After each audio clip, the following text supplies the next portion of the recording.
రోజు నాటుకోడి కూర వండుతున్నా నేను. ఎట్లా వండానో చూపిస్తా. అచ్చమైన నాటుకోడి ఇది. మంచిగా ఊళ్ళో పెరిగింది. ఇట్లా ఒక సుక్క నీళ్ళు పోయాలి పాపం దీనికి. ఇక బూరు ఇట్లా మంచిగా నీట్గా ఏం లేకుండా వీకేసుకొని కాపుకోవాలి. కాపుకొని కట్ చేసుకోవాలి. ఇట్లా మంచిగా కాపుకోవాలి. ఏమన్నా అవి బూరు అది ఉంటుంది కదా, అంత నీట్గా అయ్యేటట్టు మంచిగా కాపుకోవాలి. కాపకపోతే జర స్మెల్ వస్తుంది.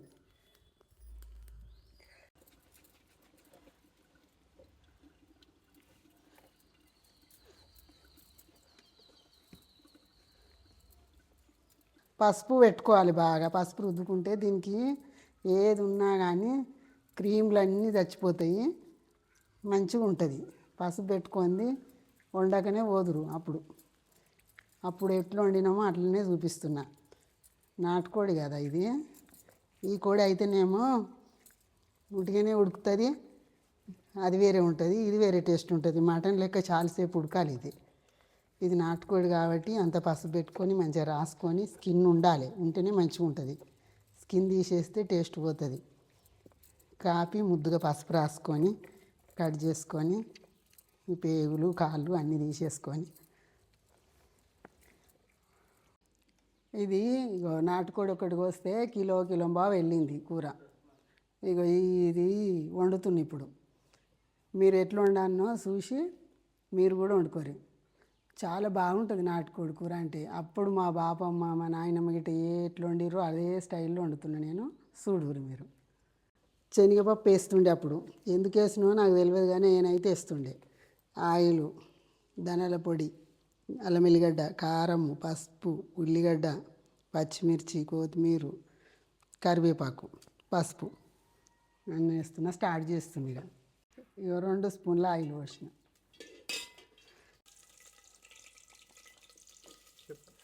ఈ ఉల్లిగడ్డ నూనె కాలింది, ఉల్లిగడ్డ వేస్తున్నా.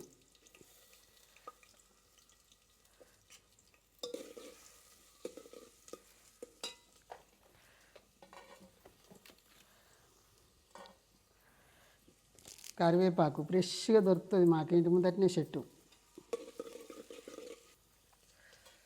1-2 పచ్చిమిర్చి. ఇది గోలాలి మంచిగా. 1 స్పూను పసుపు,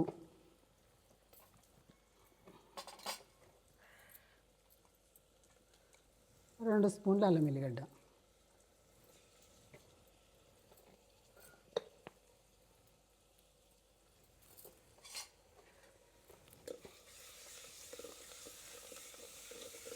మంచిగా ఫ్రెష్గా కడిగి పెట్టుకోవాలి. గోలాన్ని ఇట్లా వేసుకోవాలి.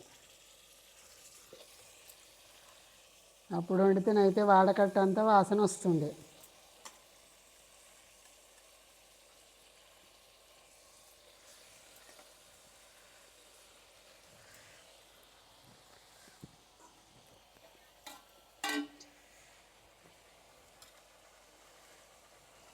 శనగపప్పు వేసుకోవాలి. ఇది ఎందుకు వేసినో ఏమో కానీ మా బాపమ్మ సాలదని వేసినా, మరి టేస్ట్ ఉంటుందని వేసినా కానీ మంచి టేస్ట్ ఉంటుండే. కూడా ఎప్పుడైనా వండుతా ఇట్లా మంచిగానే ఉంటుంది. మీకు తెలిస్తే మీరు కూడా చెప్పుర్రి కామెంట్లో.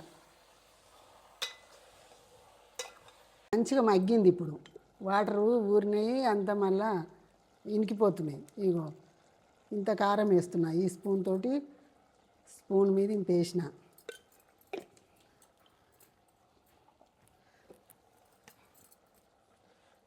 2 స్పూన్లు ఉప్పు, టీ స్పూన్ తోటి.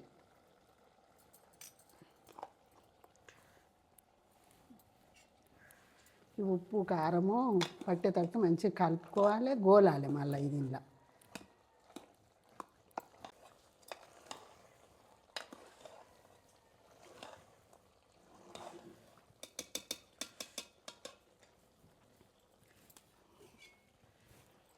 ఇగో ఇప్పుడు వాటర్ పోస్తున్నా. 1/2 లీటర్ కంటే ఎక్కువనే పోసుకోవాలి. ఎందుకంటే ఇది దాని లెక్క ఉడకది, తొందరగా టైం పడుతుంది. మళ్ళీ జర గట్టిగా ఉంటే కూడా ఏం మంచిగా ఉండదు.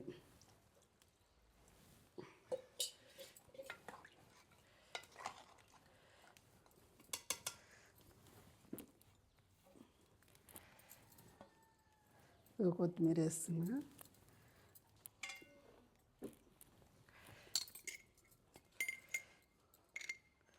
ఇక ధనియాల పొడి వేస్తున్నా.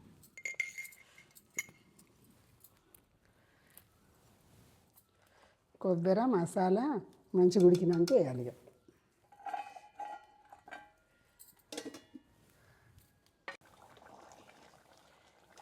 ఉడుకుతుంది. ఇక కొబ్బరి పొడి వేసుకోవాలి.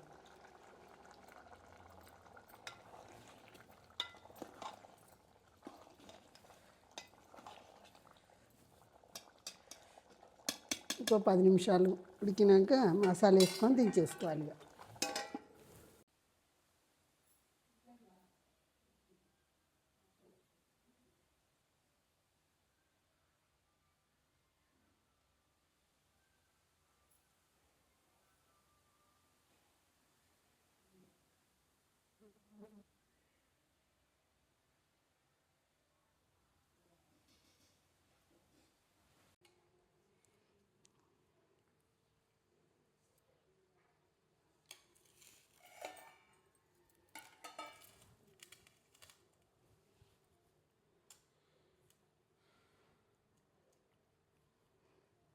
ఇట్లా చాలాసేపు ఉడకబెడితేనే ఇట్లా ఉడుకుతుంది, లేకపోతే మటన్ కంటే ఎక్కువ గట్టిగా ఉంటుంది. ఇది మంచిగా చిన్న మంట మీద చాలాసేపు ఉడకబెట్టాలి.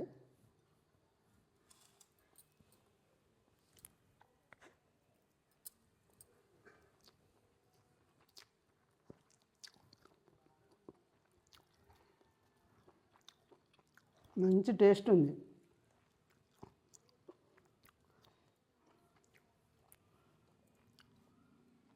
శనగపప్పు టేస్ట్ ఏందో ఇలా తెలుస్తుంది ఇప్పుడు. బాగుంది.